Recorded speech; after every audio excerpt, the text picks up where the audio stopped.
Okay, so here's a little concept of there's a club pointing at the belly.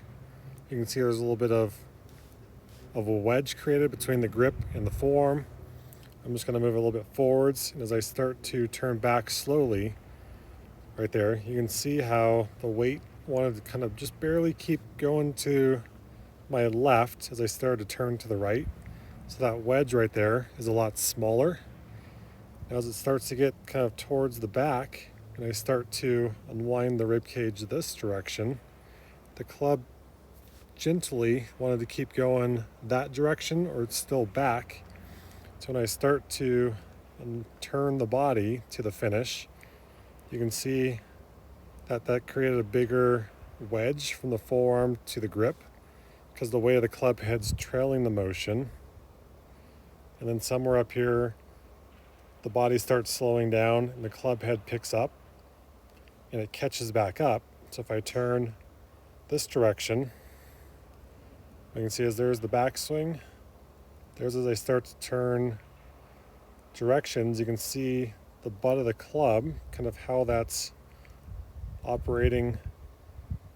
Here it comes through the golf ball, and then from there the club starts to catch up. So I'm not just trying to hold on to it through the shot, I'm not trying to pull it across the body, not trying to throw the club head, just feeling the weight of the club head swinging.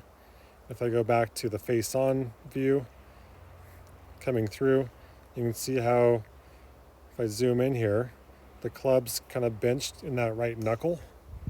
So I'm feeling the pressure on the back of that right hand as it's coming through. And then from there, if we go down the line, same little feel. You can see as this goes back, how that keeps the club kind of more in the hands right there. And as I gradually change directions, I'm not trying to necessarily throw the club head way back behind as I change, just a little bit. There's something that's starting to trail slightly, and it comes in through the golf ball and finishes up where you can't see the hand, the arm, or the club. Now if I go back to a setup here, and then I really try to move it with the wrists and forearms, what you'll see is, let's just say here's a little box.